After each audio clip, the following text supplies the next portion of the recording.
비유입니다.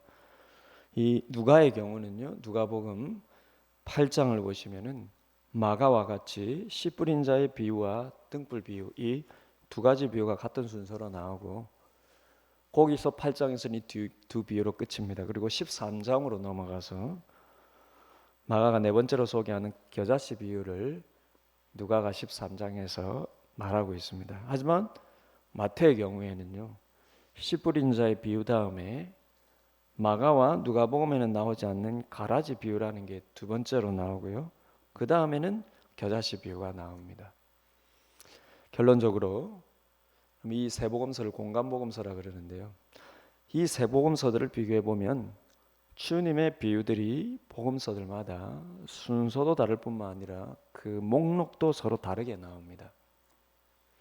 모든 곳에 공통적으로, 그것도 첫 번째 비유로 소개되는 씨 뿌리는 자의 비유를 제외하면 여기에 있는 비유가 저기에는 없고 저기에 나오는 비유가 여기에는 없는 그런 식으로 되어 있습니다. 그런데 이 부분에서 아주 흥미로운 점이 있는데요, 마가가 간략히 소개하고 있는 주님의 네 가지 비유 중에 두 번째와 세 번째 비유는 오늘 본문을 읽은 것이죠. 마가가 소개하는 이 두 번째와 세 번째 비유는 마태복음에서 비유가 대거 등장하는, 그래서 이른바 비유장이라 불리는 마태복음 13장에는 정작 나오지 않는 비유라는 것입니다. 마가는 아주 짧게 주님의 비유를 네 가지만 이렇게 간추려서 소개하는데요, 희한하게 가운데 두 번째와 세 번째가 정작 마태복음 비유장에는 나오지 않는 비유라는 거예요. 게다가 좀 더 놀라운 점은요, 마가의 두 번째 비유인 이른바 이 등불 비유의 경우에는 마태복음에서는 비유장에서가 아닌, 그래서 비유장이 안 나온댔죠. 비유장에서가 아닌, 자세히 보면 마태복음 다른 곳에서 주님께서 일반적으로 말씀하시는 여기저기에 여러 말씀들이 모여 있는 형태로 하나의 비유를 이루고 있습니다. 무슨 말인가 하니 자세히 보면은요, 마가의 두 번째 비유인 이 등불 비유의 구절을 보면 네 구절의 말씀으로 이루어져 있는데, 21절에 등불이라는 단어가 나오는 이 등불 비유 자체는요, 이 21절은 마태복음 5장 15절에 나오고요, 22절의 말씀은 마태복음 10장 26절에 나오고요, 오늘 본문 24절은 마태복음 7장 2절에서 나오고요, 그리고 오늘 본문 25절은 마태복음 13장 12절과 25장 29절에 각각 나타납니다. 이 마태복음 이 네 군데 각각 나오는 것은 주님이 비유를 사용하시는 구절이 아니라 일반적으로 말씀하시는 내용들. 따라서 주님께서 이런 구절들의 말씀을 꼭 한 군데서만 했다고 볼 필요는 없겠죠. 여기저기 돌아다니면서 사역하실 때에 같은 가르침을 필요에 따라 얼마든지 취사 선택하시거나 반복해서 말씀하실 수 있고요, 때로는 여러 구절들을 모아서 어느 곳에서는 한 번에 말씀하실 수도 있습니다. 중요한 것은 아마도 마가는 이런 주님의 말씀들 중 사람들의 내리에 박힐 만한 여러 유명한 말씀들 중에 어떤 구절을 택하여서 등불 비유 아래 묶어 놓았는지도 모릅니다. 아니면 마가는요, 예수님을 직접 그 3년 동안 따라다닌 제자는 아닐까요. 마가는 베드로로부터 예수님에 대한 이야기를 많이 듣고 베드로를 통하여서 신앙을 가진 것으로 이렇게 학자들이 많이 보고 있기 때문에 베드로로부터 전해들은 주님의 말씀을 효과적으로 정리해 놓았는지도 모릅니다. 왜냐하면 마가가 어떤 메시지를, 자기가 말하고 싶은 어떤 메시지를 분명하게 전달하기 위해서였겠죠. 따라서 같은 구절이라도 물론 그 본질적인 의미는 당연히 같지만 주님의 말씀이니까요, 여기저기 다르게 나온 데서 그 말씀의 의미가 달라지는 것은 아닙니다. 그 본질적인 의미는 같습니다. 하지만 마태가 그의 복음서에서 그 말씀을 기록하는 의도와 마가가 그의 복음서에서 그 비유의 말씀을 기록하는 의도는 각각의 문맥에 따라 조금씩 더 세부적으로 파악될 필요도 있다는 것입니다. 그저 제 의견일 뿐입니다. 그러나 이렇게 왜 마가는 주님의 비유를 이 비유들만 뽑아서 이런 순서로 쓰고 있을까? 마태는 왜 다른 비유들을 선택해서 다른 목록을 이렇게 쓰고 있는 것일까? 그게 이해를 하면은요 조금 더 묵상이 풍성할 수 있다는 것입니다. 그럼 마가가 주님의 두 번째 비유로 특히 마태복음 5장 15절과 10장 26절의 말씀을 붙여서 등불 비유로 기록한 것은 어떤 의도의 메시지가 있는 것일까요? 아까 말씀드렸듯이 마태는 두 번째 비유로 가라지 비유를 배치시키고 있습니다. 달라요. 따라서 마태 역시 그가 주님의 비유들을 기록하는 데 있어서 이것을 두 번째 비유로 선택한 어떤 의도가 있을지도 모릅니다. 물론 아까도 말씀드렸듯이 반드시 어떤 의도가 숨어 있다고 주장해서는 안 됩니다. 그렇게 반드시 그렇다 하면 이게 이단이 되는 것이죠. 그렇게 고집해서는 안 돼요. 그러나 비유들 각각의 본연의 의미들을 손상시키지 않는 범위 안에서 복음서 저자들이 저마다 어떤 비유를 선택해서 어떤 순서로 나열한 것에 대한 의미를 찾아보는 것도 하나님 나라에 대한 이해에 있어서 유익한 묵상이 될 줄 압니다. 그래서 우리가 이전에 비유들을 이미 하나하나씩 그 본연의 의미들을 다 살펴봤기 때문에요. 이 짧은 마가복음에서 소개하는 주님의 비유들의 그런 의도를 한번 찾아보는 것도 새롭게 이 비유를 보는 데 있어서 유익하겠다. 그런 마음이 들었습니다. 그럼 마가가 두 번째 비유로 등불 비유를 그것도 마태복음에서 여러 주님의 말씀들로 흩어져 있는 이 말씀들이 모여 있는 이 등불 비유를 소개하고 있는 것에는 어떤 의도가 혹은 의미가 숨어 있는 것일까요? 한 가지 참고해 두시면 좋을 것이 예수님의 비유들을 산발적으로 보면 막 복잡하지 않습니까? 그리고 그 하나하나에 나오는 그 요소들이 뭘 의미하는지 생각해 보면 이렇게 막 헷갈리기도 합니다. 그러나 저는 이 주님의 비유들을 보면서 그 안에 한 가지 특징을 발견했는데요. 그래서 이 한 가지를 참고하시면 여러분도 주님의 비유를 이해하는데 도움이 되리라 봅니다. 이 주님의 비유는 다 하나님 나라에 대한 가르침이에요. 무엇을 참고해야 되느냐? 대부분 주님의 하나님 나라의 비유는 이 땅의 하나님의 나라가 우리 눈에 보이지 않는 속성으로 인한 가르침이라는 것입니다. 비유들을 하나하나 보면요, 보이지 않기 때문에 그것을 어떻게 이해해야 되는지에 대한 가르침이에요. 제가 비유들을 보니까 그렇더라고요. 그래서 이런 관점으로 비유들을 보시면 굉장히 그 의미를 파악하기가 용이합니다. 즉 보이지 않는 그분의 나라는 도대체 어디에 어떻게 존재하며 보이지 않는 그 나라에는 도대체 어떤 일이 일어나는가, 이것을 주님께서 여러 비유들로 다양하게 말씀하고 계시다는 것입니다. 그래서 여러분 이런 관점으로 주님의 비유들을 보시면 아주 이해하기 쉬울 뿐만 아니라 또한 굉장히 유익하다는 것이죠. 왜냐하면 정말 하나님의 나라라는 게 누구 눈으로 확인할 수 있는 것이 아니지 않습니까? 이 말은 하나님의 나라라는 게 우리의 육신적인 감각뿐만 아니라 우리가 가지고 있는 세상적인 시각과 가치관으로는 느낄 수 없다는 뜻입니다. 그래서 그분의 나라는 육신적인 감각, 우리 몸에 있는 육신적인 감각기관이나 혹은 우리 마음에 있는 세상적인 시각으로는 수수께끼처럼 숨어 있는 나라지만 이런 영적인 시각을 가지면 분명히 보이는 나라일 뿐만 아니라 그 나라에 어떤 일이 일어나는지도 분명하게 이해할 수 있게 된다는 것입니다. 그래서 주님께서 너희가 그 하나님의 나라를 마음으로 보고 느끼고 이 땅에서 그 하나님 나라가 어떻게 되어가는지 이해하기 위해서는 이런 영적인 시각이 필요한 거야 라고 가르치는 게 주님의 비유들이라는 것입니다. 그럼 여러분, 보이지 않는 그분의 나라에는 이 땅에서 무슨 일이 일어나는 것일까요? 모든 복음서들이 동일하게 첫 번째로 시작하는 씨 뿌리는 자의 비유는 보이지 않는 그분의 나라는 이 땅에서요, 보이지 않는 그분의 나라는 우리의 마음에서부터 시작이 된다는 것이었죠.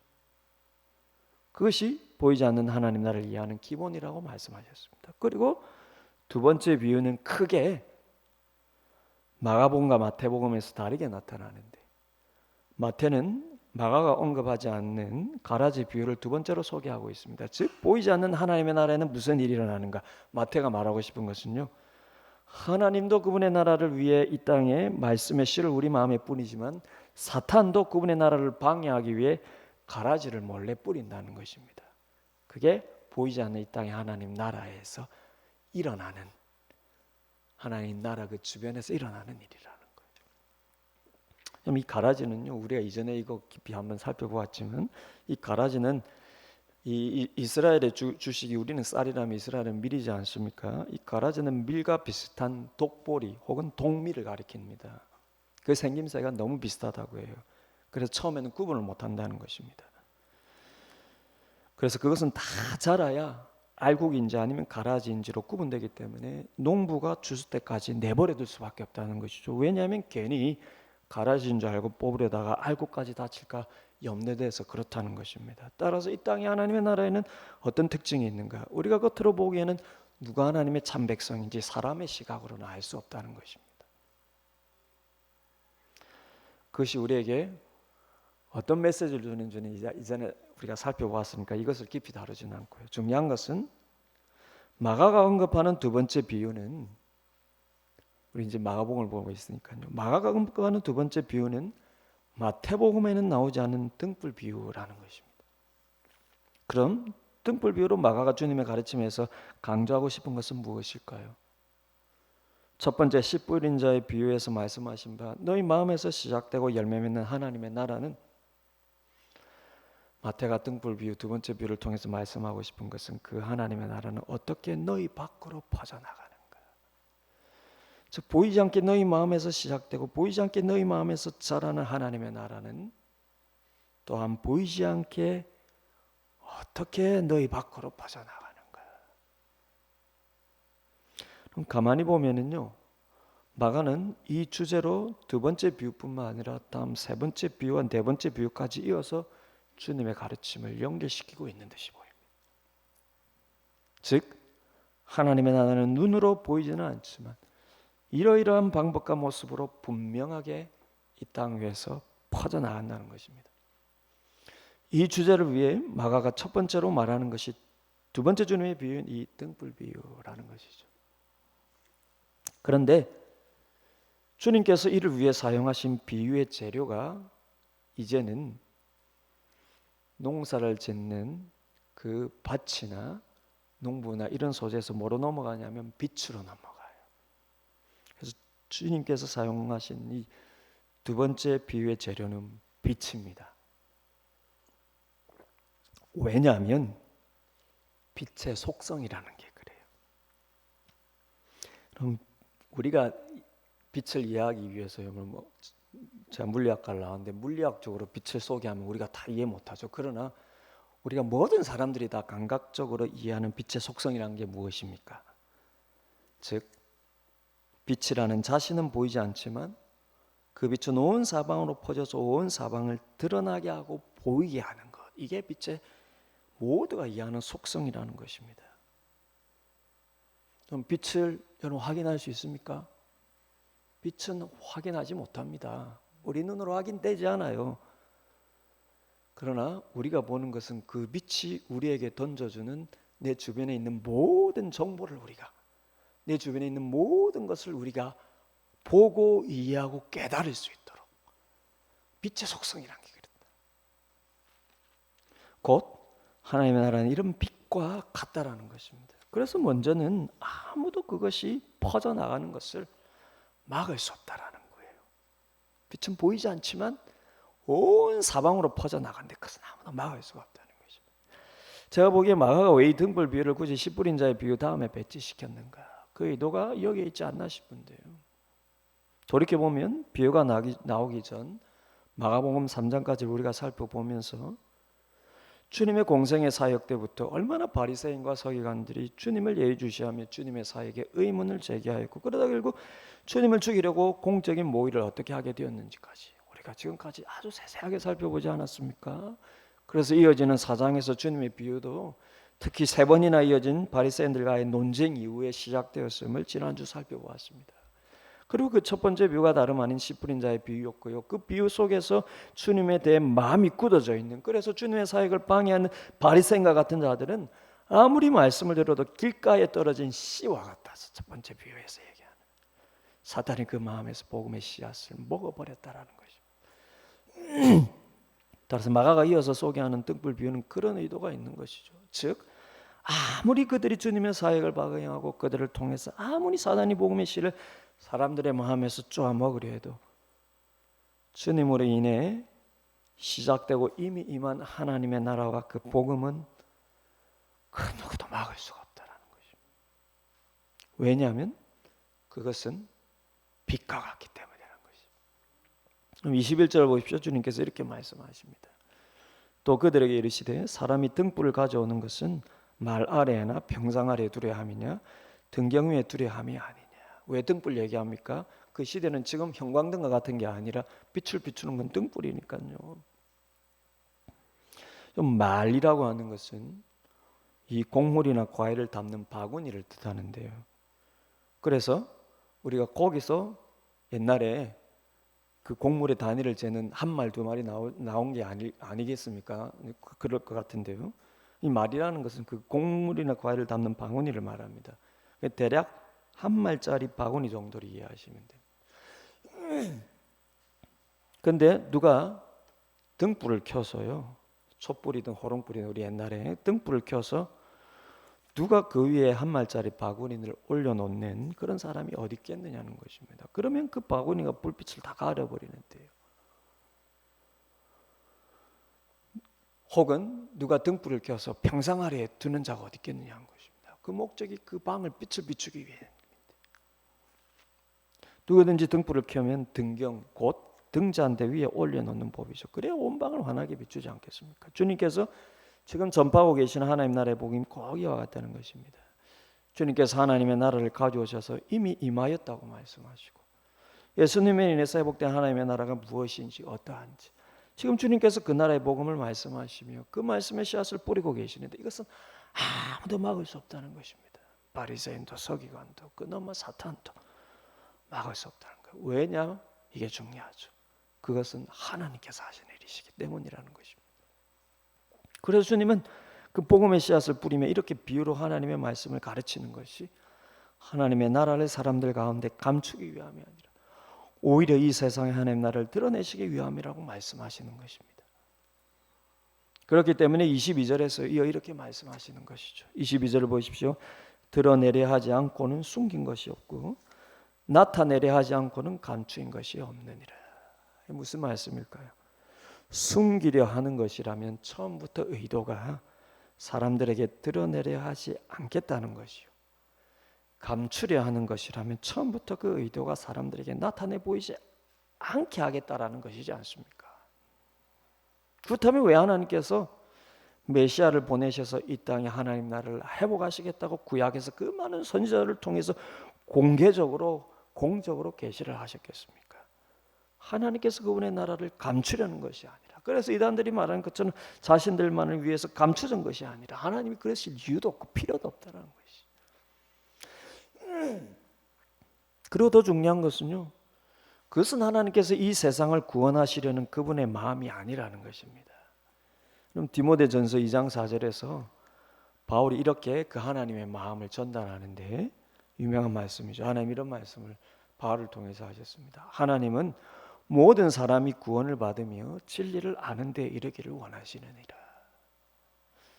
이것이 하나님의 마음입니다. 그러니 구원의 진리, 복음의 말씀을 하나님이 감추려 하실 이유가 없으시죠. 그래서 하나님께서 감추시는 것이 아니라 드러내시기 위해 복음의 빛을 비추신다면 바리새인이든 그나마 사탄이든 누구도 그 빛을 막을 수가 없다는 것입니다. 오히려 그 빛을 막으려 하나님의 말씀을 왜곡하고 방해하는 자는 마치 주님께서 바리새인들에게 경고하셨던 것처럼 성령을 방해하는 자들입니다. 그래서 24절에서요 마가는 이런 주님의 경고를 덧붙이고 있습니다. 또 이르시되 너희가 무엇을 듣는가 스스로 삼가라. 너희의 헤아리는 그 헤아림으로 너희가 헤아림을 받을 것이며 더 받으리니. 그럼 여기 헤아림이라고 해당하는 헬라 단어는요 물건을 무게를 재는 것을 뜻합니다. 저를 달아본다는 뜻이죠. 근데 유대인들이 이 말을 종종 마지막 날 하나님의 심판의 의미로 사용하였습니다. 따라서 바리새인들처럼 주님께서 뿌리시는 복음의 씨앗을 방해하는 것은 사단의 일에 동참하는 것이요 그것은 돌이킬 수 없는 영원한 심판을 받을 일이라는 것입니다. 그러나 주님은 25절에서 이런 말씀을 덧붙이십니다. 이 등불 비유 4가지 구절 중에 마지막 구절이죠. 25절을 보십시오. 있는 자는 받을 것이요 없는 자는 그 있는 것까지 빼앗기리라. 복음의 빛, 하나님 나라의 빛을 막기 위해 말 아래나 평상 아래에 두려는 복음의 방해자들. 그럼 하나님은 등경 위에 등불을 켜서 온 방을 비추려 하는데 그것을 애써서 막을 수도 없지만 그것을 애써서 말 아래나 평상 아래에 두려 하는 자들, 그런 복음의 방해자들은 있는 것까지 빼앗기는 심판을 받겠지만 그 빛을 비추려고 복음을 드러내는 등경, 등잔대와 같은 자들에게는 복이 있으리라는 것입니다. 그것이 첫 번째 비유에서 말씀하신 좋은 밭이겠죠. 하나님의 말씀이 그 마음밭에 심겨져서 30배, 60배, 100배의 결실을 맺는 그 밭이 복이 있으리라는 것을, 이렇게 그 하나님 나라의 빛이 비춰지는 것과 연관되어서 주님은 그런 자에게 복이 있으리라 말씀하십니다. 따라서 이제부터 여러분 잘 들어보시길 바라요.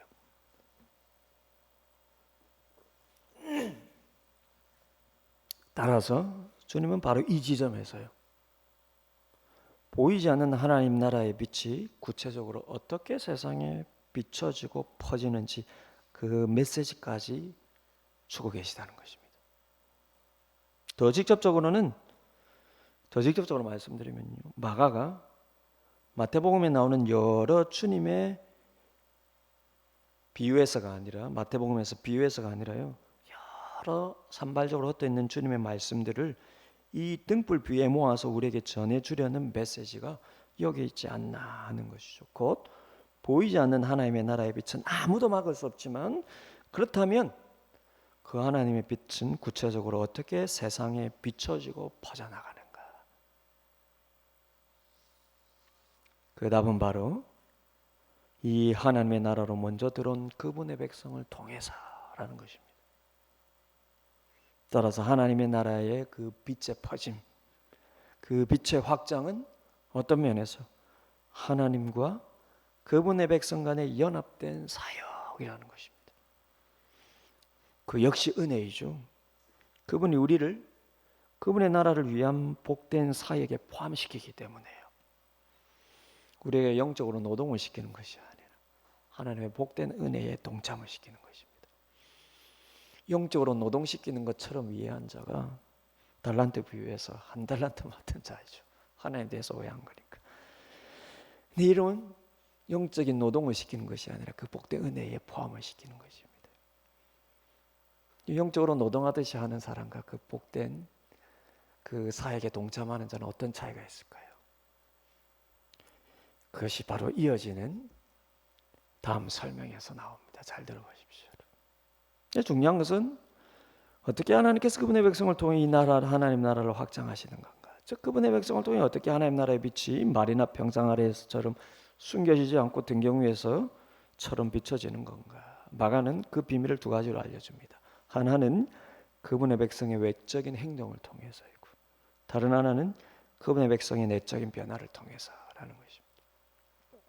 물론 오늘 본문에 대한 저의 적용이지만요, 무슨 근거로 제가 이런 말씀을 드리냐면 아까 말씀드렸듯이 이 비유의 두 구절, 곧 21절과 22절이 마태복음과 누가복음에서 각각 나타나는 구절들을 살펴보면은 주님께서 사용하신 이 구절의 쓰임새가 이렇게 두 가지로 나타난다는 것입니다. 먼저 오늘 보면 22절이 쓰인 마태복음 10장 26절인데요. 여기서 주님은 이렇게 말씀하십니다. 이 오늘 본문의 22절 등불 비율의 22절하고 비슷한 말씀을 하세요. 마태복음 10장 26절인데 들어보십시오. 주님이 이렇게 말씀하십니다. 그런즉 그들을 두려워하지 말라. 감추인 것이 드러나지 않을 것이 없고 숨은 것이 알려지지 않을 것이 없느니라. 비슷한 말씀이죠. 근데 이 구절은요, 주님께서 제자들에게 하나님 나라의 복음을 전파하라는 사명을 주시며 파송하시는 가운데 하시는 말씀입니다. 심지어 복음을 전하다가 박해를 받게 될 것인데 그럴지라도 두려워하지 말라고까지 말씀하시며 주시는 구절이에요. 그래서 이렇게 시작하는 것이죠. 방금 어떻게 시작했습니까? 그런즉 그들을 두려워하지 말라. 너희가 복음을 전파하다가 너희를 핍박하는 자를 두려워하지 말라. 그것이 권력자이든 그것이 권능을 지닌 자이든 힘으로 너희를 받게 할지라도 두려워하지 말라. 그러면서 하시는 말씀이 너희가 전하는 이 하나님의 나라의 복음의 특징은 감추인 것이 나지 않을 것이었고 숨은 것이 알려지지 않을 것이 없다라는 거예요. 따라서 하나님 나라의 빛은 그 나라로 들어온 그분의 백성의 전파를 통해서 퍼져나간다는 것입니다. 그런데 그보다 더 중요한 이 빛의 퍼짐의 원리가 있습니다. 그것이 바로 하나님 백성의 내적인 변화를 통해서라는 것입니다. 여러분, 사실 방금 말씀드린 이 전도 파송 중의 말씀은 오늘 등불 비유하는 표현상에 약간은 차이가 있어요. 자세히 보시면 약간의 차이가 있습니다. 다만 그 말씀 속에 동일한 메시지를 우리가 얻을 수 있기 때문에 그렇게 봐도 되는 것입니다. 하지만 등불 비유를 시작하는 정작 21절의 이 말씀은 다른 구절에서 주님이 말씀하시는 것과 똑같은 말씀입니다. 중요한 것은 마태복음이나 누가복음에서 주님께서 이 표현을 쓰실 때 그것은 그분의 백성들의 내적인 변화에 관한 말씀이라는 것입니다. 따라서 여러분, 하나님의 나라의 빛은 어떻게 퍼져나가는가? 주님께서 더 중요하게, 그리고 마가가 이준의 비유를 배치하면서 더 중요하게 말하고 싶은 것은 아마 이것이 아닐까. 바로 너희 마음에서 시작된 하나님 나라, 너희 마음의 내적인 변화를 통해서, 너희 마음에서 맺는 하나님 나라의 열매를 통해서 하나님 나라는 퍼져나간다는 것입니다. 따라서 마가가 정말로 이 두 번째 비유에서 전하고 싶은 메시지는 이것이 아닌가, 저는 그렇게 보고 있습니다. 즉 하나님의 나라의 빛은 어떻게 세상으로 퍼져나가는가. 다시 한번 말씀드리면 바로 그 마음밭이 좋은 밭과 같아서 30배, 60배, 100배 결실을 맺는 하나님 나라 백성의 그 변화된 마음과 거기서 나오는 삶의 변화된 모습을 통해서라는 것입니다. 목사님, 어디에 그런 의미가 있는 걸까요? 이 비유를 시작하는 21절이 대표적으로 쓰인 곳이 마태복음 5장 15절인데요. 이 구절이 무슨 구절이냐면 여러분들이 다 아는 그 유명한 구절, 아니 불신자들도 다 아는 유명한 구절, 바로 빛과 소금 구절에서 나오는 말씀입니다. 마태복음 15장 13절부터 주님께서 제자들에게 너희가 누구인지 이런 말씀을 하십니다. 사실 이것도 그러면 하나님 나라에 대한 가르침을 시작하는 산상순 5장인데요. 하나님 나라에 대한 가르침을 시작하는 산상순 5장이 뭘로부터 시작하는 팔복으로부터 시작합니다. 그 팔복이 끝나고 바로 이어지는 구절이 바로 이 구절입니다. 그 팔복이 뭡니까? 하나님 나라가 너희 마음에서 시작되는데 하나님 나라의 백성된 그 백성의 마음은 어떻게 변화되는가? 그 변화된 구체적인 모습이죠. 그래서 여러분, 심령이 가난한 자, 애통한 자, 온유한 자, 의에 줄이고 목마른 자, 그러면 화평케 하는 자, 이 모든 것들이 마음이 청결한 자, 이 모든 것들이 그 마음의 변화에 관한 것입니다. 그리고 주님께서요 이어서 말씀하시는 것이 빛과 소금에 관한 말씀.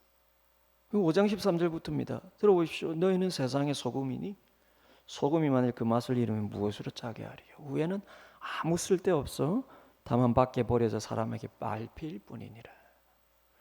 너희는 세상의 빛이라. 산 위에 있는 동네가 숨겨지지 못할 것이요. 그러면서 등불 비유 구절에 이 말씀, 오늘 21절을 이어서 말씀하시는 것입니다.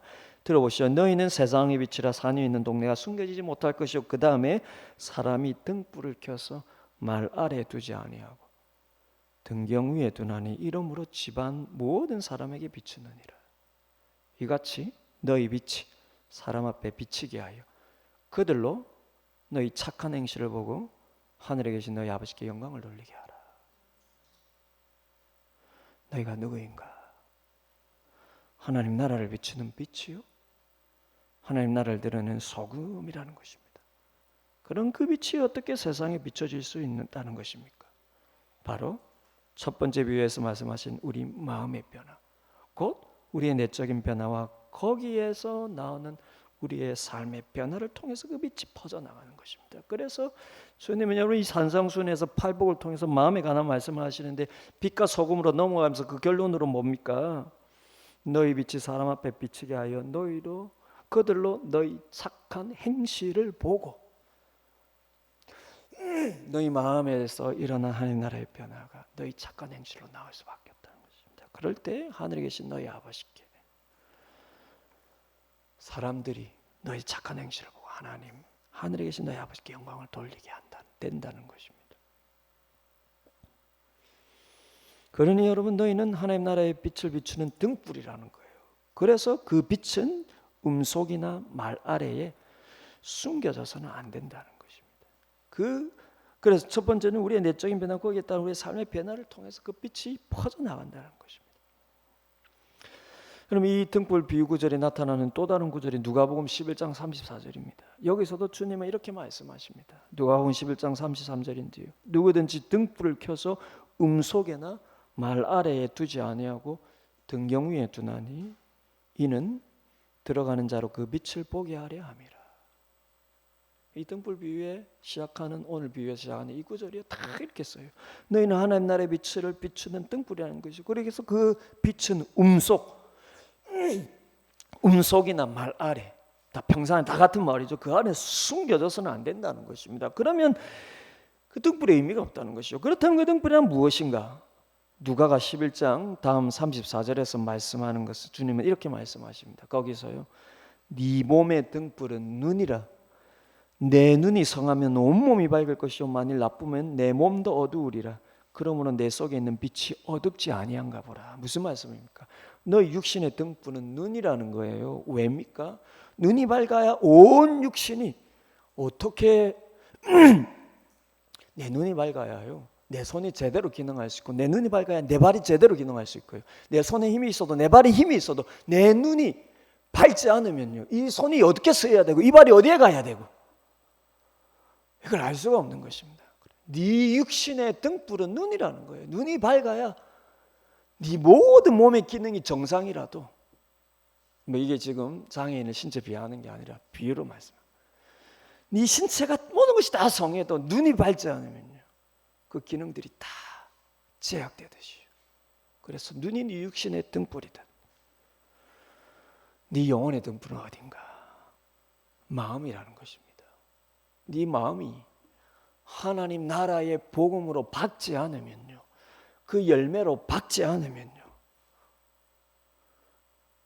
너를 통해서 빛이 세상에 비춰지지 않는다는 것입니다. 그래서 네 몸의 등불은 눈이라 하면서 여러분, 그 끝의 결론으로 뭡니까? 그러므로 네 속에 있는 빛이 어둡지 아니한가 보라. 정작 네 마음은 하나님 나라의 빛이 얼마나 비춰지면 네 마음에서는 얼마나 하나님 나라의 열매로 맺어지고 있는지 보라는 것입니다. 그리고 그 열매는 네 삶을 통해서 나올 수밖에 없다는 것이죠. 그리고 네 삶을 통해서 실제 나오는 그것이 사람들에게 빛을 비추는지 아니면 빛을 가리는 것인지 결정되리라는 것입니다. 그러니 여러분, 우리 영혼의 등불은 마음입니다. 그래서 네 속에 있는 빛이 이 마음을 통하여서요, 네 안에도 비치지만 너를 통해서 네 밖으로도 비칠 수밖에 없다라는 거예요.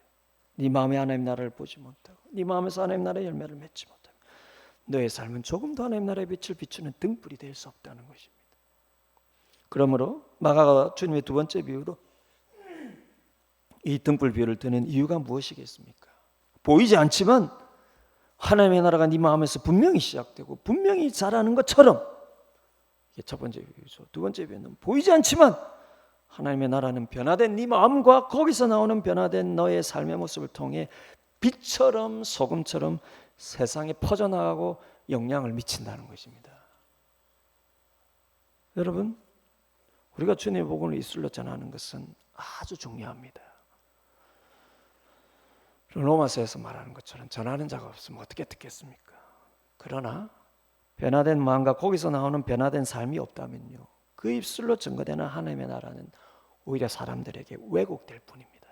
그것은 주님께서 정말로 말씀하신 것처럼 짠맛을 잃은 소금은 아무 변화도 못 미치고요, 사람들에게 그냥 밟힐 뿐입니다.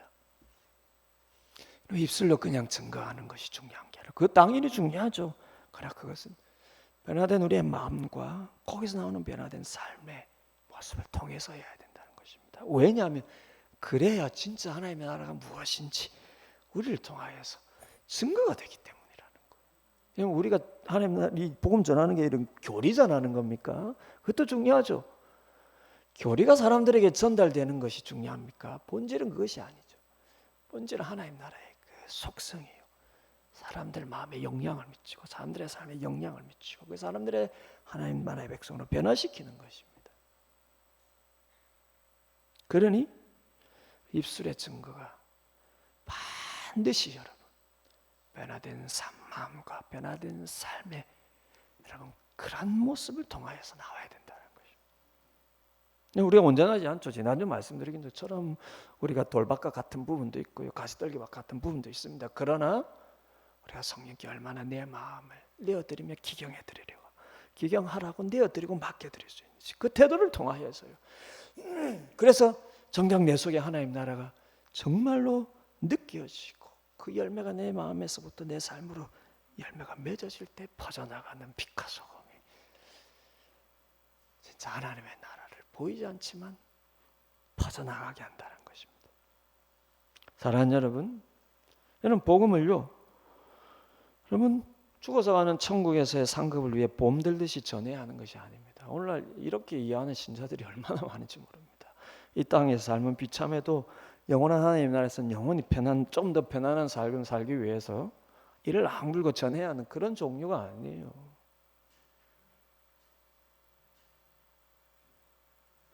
지금 내 마음과 삶에 기쁨이 없고요, 즐거움이 없는데 천국에서의 상을 위해서 사람들에게 기쁜 듯이 좋은 듯이 전해야 하는 게 복음이 아닙니다. 너는 좀 힘들더라도 어쨌든 사람들에게 전에 죽어서 천국 갈 수 있게. 아이고 참. 주님이 그것 때문에 우리에게 복음을 주셨습니까? 아닙니다. 그러면 그 사람은 복음 받고요, 내게 없는 기쁨과 즐거움을 맛보겠습니까? 물론 성령께서 하실 일이죠. 그게 나한테 무슨 유익이 있습니까? 하나님 나라는요, 철저히 이 땅에서부터 시작이 되는 것입니다. 이 땅에서부터 맛봐야 되는 거예요. 그래야 여러분 이 땅에서 전하는 하나님 나라가 제대로 퍼져나가는 것입니다. 너희 마음이 지금 천국의 즐거움을 맛보지 못하고 천국 백성의 열매를 맺는 선한 삶이 아니라면 그것은 참빛을 비추는 등불이 아니라는 것입니다. 그러니 성령을 통해 너희 마음의 변화와 거기서 나오는 삶의 변화를 너희들이 추구하지 않는다면 하나님 나라의 참빛이 비춰지지 않고 오히려 왜곡된 빛이 비춰질 수도 있다는 것이죠. 목사님 그게 뭐가 중요합니까? 그냥 열심히 예수 믿으라고 사람들에게 전하고 누가 뭐래도 열심히 몸으로 전도해야 하나님 나라가 커지는 것이죠. 여러분 아닙니다. 하나님께서 원하시는 것은 겉으로 보이는 교회의 크기, 겉으로 보이는 교인 수의 크기에 있지 않습니다. 하나님께서 원하시는 것은 보이지 않는 그분의 나라에 보이지 않는 영향력이 커지는 것입니다. 그게 중요한 거예요. 그리고 교회 커지는 거예요. 그게 마태복음에서 두 번째 비유로 말씀하시는 가라지 비유지 않습니까? 누가 참밀인지 누가 동밀인지 모른다는 거예요. 일단 동밀이 참밀과 비슷해 보인다는 건 뭡니까? 교인에 대해서 얘기하는 것입니다. 그러면 세상 사람들은요, 그 밭이 돌밭과 같이 골밭에 떨어진 밭은요, 가라지도 아니에요. 그건 가라지가 아닙니다. 아예 밀이 아니에요. 밀처럼 보이지도 않습니다. 동밀은요, 겉으로는 신자처럼 보이는 자예요. 그것이 누가 참밀인지 누가 동물인지 우리는 모른다는 것입니다. 그래서 지난번에 이 가라지 비유에서 말씀드렸죠. 그러니 우리가 누가 참 신자인지 내가 나 자신에 대해서 확신을 가질 뿐이지 다른 사람에 대해서는 판단하지 말라고요. 그건 하나님이 하시는, 나중에 하나님이 분별하시는 일이니까. 그러나 오늘 비유에서 이 가라지 비유도 돌아보면 무엇입니까? 보이는 교인수 크기가 중요한 게 아니라는 것입니다. 보이는 교회 건물의 크기가 중요한 게 아니라는 거예요. 하나님이 정말 관심이 있어 하시는 하나님 나라의 퍼짐, 확장은요, 변화된 신자의 마음을 통하여서 거기서 누려지는 하나님 나라의 그 속성을 통하여서 그 좋음이 다른 사람에게 퍼져나가는, 보이지 않게 퍼져나가는 진짜 하나님 나라의 그 빛의 퍼짐이라는 것입니다. 여러분, 그러니 우리가 이 참빛을 비추는 참 등불이, 등경이 되어야 되지 않겠습니까? 그리고 주님이 말씀하시는 진짜 참빛과 맛을 내는 소금이 되어야 되지 않겠습니까? 그렇게 여러분들이 하나님 나라의 복음을요, 마음에서부터 제대로 맛보시고 열매 맺으시고, 그리고 이 열매라는 게 여러분 그렇습니다. 내 마음에서 하나님 나라가 시작이 되고 내 마음밭에서 하나님 나라가 자라기 때문에 그 열매는 곧 나 자신에 대한 것이자 오늘 두 번째 비유에서 말씀하시는 것처럼 곧 나를 통해서 다른 사람들에게 퍼져나가는 열매라는 것입니다. 그러니 여러분 마음에서 하나님 나라의 열매인 사랑과 희락과 화평과 온유와 오래 참음과 평강과 이런 열매가 여러분 마음속에 맺어져서 하나님이 여러분 마음의 눈으로 보이시고요, 여러분 마음에서 하나님 나라가 느껴지시고요, 이게 중요한 열매죠. 또한 그것을 통하여서 여러분 선한 하나님 나라의 빛의 영향력이 여러분 다른 사람에게 퍼져서 다른 사람도 그 하나님 나라에 동참하는 그 겉으로 나오는 열매까지 여러분이 이중적으로 여러분 맺어지는 복된 여러분들의 신앙 삶이 다 되시기를 바랍니다. 이어서 하나를 더 말씀드리려 하는데요, 이 하나님 나라의 커짐, 빛의 번짐, 근데 중요한 것은 그것은 우리의 몫이 아니라 그것은 하나님 그분의 일이라는 것입니다. 하나님께서 그분의 나라를 위해 우리를 포함시키는 것은요, 그분의 나라를 키우라는 책임을 지으시는 것이 아니라, 이게 1달란트 가진 자의 오해였습니다. 하나님 나라를 위해서 우리를 포함시키는 것은 그분의 나라를 키우라고 우리에게 책임을 지으시는 것이 아니라 다만 그 영광스러운 일에 우리를 동참시켜서 우리로 하여금 그 기쁨을 나누시려는 것뿐입니다. 하나님의 나라가 어떻게 커지고 얼마만큼 커지는가는 우리가 할 일이 아니라 그분의 일이라는 것입니다. 그 때와 그 속도를 결정하시는 것도 그분이 정하시는 그분의 주권이라는 것입니다. 따라서 우리에게 중요한 것은 그분이 원하시는 대로 우리의 마음과 삶의 변화를 통하여서 그분의 살아계신과 그분의 나라를 비추는 것이죠. 그 다음 그 나라가 어떻게 보이지 않게 커지고 퍼져나가는지는 우리가 할 일이 아니라 그분이 하시는 일이라는 것입니다. 정확히 이것을 말씀하시는 것이 마가가 소개하는 세 번째 주님의 비유, 곧 자라는 씨 비유입니다. 그럼 26절에서 주님께서 이렇게 비유를 시작하시죠. 또 이르시되 하나님의 나라는 사람이 씨를 땅에 뿌린 것 같으니. 그리고 이어지는 내용은 그 뿌려진 씨는 어떻게 자라는가에 대한 이야기입니다. 27절을 보십시오. 그가 농부죠. 밤낮 자고 깨고 하는 중에 씨가 나서 자라되 어떻게 그리 되는지를 알지 못하느니라. 씨 뿌린 자의 비유에서 농부는 하나님이지만 여기서요, 농부는 바로 신자입니다. 복음을 전파하는 신자들이죠. 근데 농부가 아무리 열심히 씨를 뿌려도, 그리고 아무리 밭일을 열심히 해도요, 정작 그 씨가 어떻게 자라는지에 대해서는 농부는 알 길이 없다는 것입니다. 왜냐하면 그가 밤낮 자고 깨고 하는 중에, 즉 그 농부가 전혀 모르는 사이에 그 씨가 조금씩 자라는 것이니까요. 우리 아들 얘기하면 집에서 온날 그런 웃은 얘기가 하니까 갑자기 생각이 나는데, 제가 어제 저희 아들과 이렇게 걸어가는데 갑자기 저 키만큼 커져 있는 것 같은 거예요. 그럼 가끔씩 오랜만에 저희 아이들 보는 분들은 꼭 하는 얘기가 왜 이렇게 컸어요 애들이? 이러는데요, 그 부모는 늘 보지 않습니까? 근데 늘 같이 생활하는 저조차 어느 날 같이 걸어가는데 아성이가 왜 이렇게 컸지?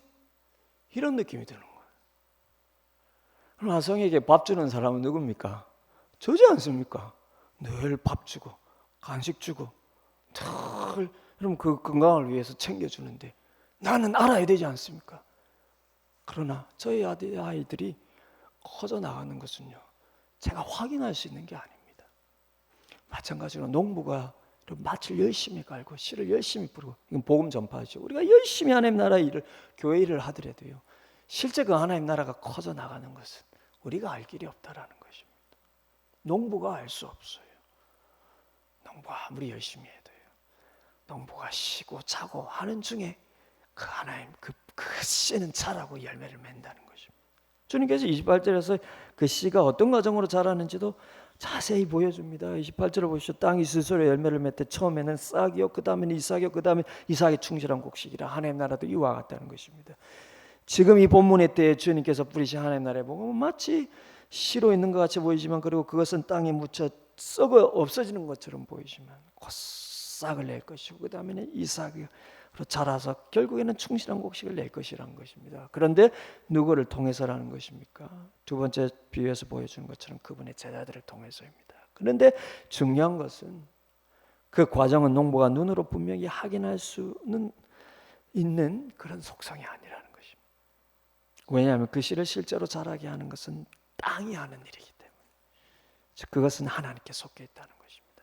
그것은 하나님의 주권이라는 것입니다. 그렇기 때문에요, 그 나라가 어떻게 자라는지는 사람들이 아무도 알 수 없지만, 또한 그것이 하나님께 속해 있기 때문에 그것이 자라는 것 역시 아무도 막을 수가 없다라는 것입니다. 농부가요, 마음으로는 이게 왜 이렇게 안 자라? 이렇게 열심히 일했는데 왜 싹도 안 나? 아무리 걱정하고 탄식해도요, 그렇다고 키울 수 있는 것이 아니지만, 그렇게 걱정하고 염려해도요, 땅은 씨를 이삭이 나게 하고 자라게 하고 열매를 맺게 한다는 것입니다. 때로는 사람 눈에는 사라진 것처럼 보이고, 때로는 그 나라가 이 땅에서 아무 힘없이 보일지 몰라도 하나님의 나라는 여전히 아무 소리 소문 없이 어느 날 싹이 나고 이삭이 자라서 열매를 맺는다는 것입니다. 왜입니까? 하나님이 하시는 일이니까요. 그러니 이것이 그 나라의 빛을 비추는 우리에게 어떤 위로를 줍니까? 하나님과 그분의 나라를 위한 우리의 헌신이 어떻게 싹을 트고 줄기를 내고 열매를 맺을 수 있는지에 대해서는 너희가 걱정할 바가 아니라는 것입니다. 교회 일 하다가 지치지 마십시오, 여러분. 여러분, 교회 일 하는 목적이 뭡니까? 하나님 일하는 목적이 뭐예요? 여러분들이 기대하는 대로 뭔가 외적인 커짐을 위해서요? 그러면 좋지만 그렇지 않더라도 실망하실 필요가 없습니다. 우리가 여러분 교회 일을 하고 하나님 나라 일을 하는 것은요, 그것이 하나님을 기쁘게 하기 때문입니다. 그래서 열심히 하다가 결과가 내가 원하는 대로 되지 않아도 그것이 하나님께서 나를 통해 기쁨을 얻으시고 영광을 받으시는데 아무 변화가 없어요. 아무 방해가 없어요. 하나님의 나라는요, 우리 눈에 보이는 결과로 하는 게 아니라 하나님이 원하시고 기뻐하시는 그 이유 때문에 하는 것입니다. 그리고 우리 눈에는 잠시 이렇게 열심히 하는데도 아무 일이 안 일어나는 것 같지만요, 하나님은 하고 계신다는 것입니다. 어디까지 하고 계시는 걸까요? 주님이 다시 오실 때까지 하고 계시다는 것입니다. 그러니 실망하지 말고 낙심하지 말라라는 것입니다. 이것이 여러분, 하나님께서 우리에게 주시는 위로이지 않습니까? 하나님의 나라에 대한 우리의 헌신이 어떻게 싹을 트고 줄기를 내고 열매를 맺을 수 있는지에 대해서 그건 너희가 걱정할 바가 아니라는 것입니다. 그러니 낙심하지 말고 염려하지 말라는 거예요. 다만 하나님께서 우리에게 원하시는 것은 우리의 마음이 성령께서 기경하시는 좋은 밭이 되고, 그래서 우리의 삶이 하나님 나라의 열매를 드러내는 삶이 되어서 그 나라의 빛을 비추는 삶이 되는 것일 뿐입니다. 중요한 건 이거예요. 그 다음은 하나님이 알아서 하십니다. 거기서 묵묵히 그분의 살아계신가 그분 나라의 모습을 비추면 그 나라의 열매는 주님께서 알아서 그분이 맺으시는 것입니다. 당장에는 여러분 참 소용없는 것처럼 보여야 돼요. 낙심하실 필요가 없어요. 중요한 것은 하나님께서 기뻐하시면 그만이에요. 하나님이 기뻐하시면 알아서 하나님의 때에 하나님이 열매를 맺어 가시는 것입니다. 그러나 여러분, 우리가 개인적인 삶에서나 교회적으로요, 걱정하고 고민해야 할 본질적으로 가장 중요한 것은 어떤 결과를 언제 어떻게 낼 것인가 전혀 아니라는 것입니다. 우리가 신경 써야 할 것은 어떤 씨를 심고 어떤 빛을 비춰야 하는가, 그것뿐입니다. 개인적으로는 주님의 말씀을 따라서 살아가는 말씀의 씨를 그럼 우리 마음밭에서 그렇게 자라서 열매 맺게 하는 것이고요. 교회적으로는 예수 그리스도의 바른 복음의 말씀을 심고요, 우리를 통하여서 하나님의 선한 빛이 함께 비추게 하는 것입니다. 그러면 열매는 주님께서 알아서 주님의 때 주님의 방법으로 주님께서 기뻐하시는 것처럼 만큼 맺으실 것입니다. 우리가 여러분 이런 믿음이 있어야 하고요. 우리 교회에 이런 믿음이 있어야 합니다. 저는 더 크게는 한국 교회에 이런 믿음이 있어야 된다고 봅니다. 겉으로 좀 줄어들 것 같고요. 사회적으로 좀 영향력이 줄어들 것 같고요. 그걸 걱정할 필요가 없습니다. 하나님께서는요, 교회의 정치적인 힘, 사회적인 힘, 겉으로 보이는 영향력으로 그분의 나라 일을 하지 않습니다. 역사적으로 보면 하나님의 나라는요, 세상적으로 가장 힘이 없을 때 사람들의 마음에 가장 강력한 영향력으로 퍼져나갔습니다. 역사적으로 보면요, 하나님의 나라가 사람들 마음속에 오해를 불러일으키고 왜곡된 것은 교회가 겉으로 가장 힘이 강할 때였습니다. 그러니 저는 한국 교회에 더 확대를 하면요, 우리가 걱정해야 될 것은 겉으로 보이는 기독교의 영향력이 커지고 작아지고 문제가 아닙니다. 말씀이 바르게 비춰지고 먼저 신자들의 마음에 복음이 바르게 이해되고 먼저 신자들의 마음에 변화가 일어나고 변화된 마음을 통해서 그 삶이 변화가 되고 그것이 복음과 하나님의 나라의 바른 이해가 되어야 됩니다. 교회가 전하는 말씀이요, 왜곡되어 있고 신자들이 신앙생활을 하는 이유가 왜곡되어 있고요, 신자들이 하나님 앞에 예배하고 기도하는 목적이 왜곡되어 있으면요, 교회가 커지고 겉으로 교인 수가 커져 나가는 것은 오히려 그로 인해서 하나님 나라가 더 방해될 뿐입니다.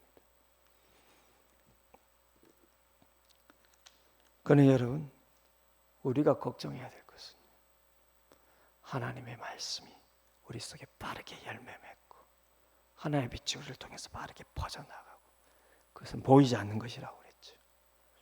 그것을 통하여서 하나님께서 하나님의 주권 아래 주님께서 다시 오실 그 마지막 날의 계획에 따라 하나님께서 알아서 역사하실 것입니다.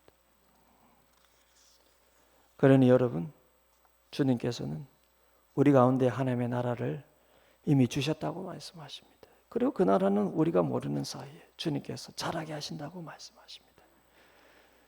그러니 여러분, 그 주님과 주님의 나라를 이런 속성을 믿고요, 하나님 나라 백성으로서의 삶을 여러분 바르게 이해하시고 여러분 마음에서부터 성령께 여러분 마음밭을 내어드리면서 하나님 나라 백성을 사시기를 바랍니다. 여러분의 삶에 언제 어떻게 어떤 열매를 맺을지 하나님께 맡기시면서요, 그렇게 하나님 나라의 삶을 사시면 주님께서 여러분들을 통하여서 그분의 열매를 맺어가실 것입니다. 끝으로 여러분, 주님께서 이 비유의 끝을 29절에서 이렇게 말씀하시죠. 열매가 익으면 곧 낫을 대나니 이는 추수 때가 이르렀습니다. 무슨 의미겠습니까? 주님께서 이 땅에 심어놓으신 하나님의 나라는 아무도 모르게 싹을 내고 줄기를 내고 열매를 맺으면서 커져나가고 있지만 마냥 방향 없이 커져 자라고 커져만 가는 것이 아니라 마치 곡식의 열매가 그 끝은 추수인 것처럼 하나님 나라도 이 땅에서 추수의 끝이 있다는 것입니다. 그래서 낫을 댈 때가 있다는 것입니다. 그때가 언제입니까? 우리 주 예수 그리스도께서 다시 이 땅에 오셔서 온 세상을 심판하실 때입니다. 그러니 사랑하는 여러분, 주님의 재림 때 완성될 이 하나님 나라를 소망하면서요, 하루하루 말씀의 실을 여러분 마음밭에서 여러분 열매 맺으시고요, 그 열매로 인해 복음의 빛이 여러분 통해서 퍼져나가는 복된 여러분의 삶들이 다 되시기를 주님의 이름으로 축원을 드립니다. 오늘 말씀 생각하면서 한번 기도할 때요, 주님, 우리에게 주신 이 복음, 그 복음을 통해서 우리에게 가져다 놓으신 하나님의 나라, 그 나라가 이렇게 얼마나 좋은 것인지, 그 나라의 열매가 얼마나 복된 것인지, 그 복된 열매를 맺으면 어떤 일이 일어나는지 우리에게 말씀해 주시고 가르쳐 주심을 감사합니다. 그 열매가 나에게서부터, 우리 교회에서부터 맺어지게 하시고 그것이 빛처럼 소금처럼 우리 주변으로 퍼져나가게 하여 주옵소서. 오늘 말씀 생각하면서 같이 기도하시겠습니다. 은혜로우신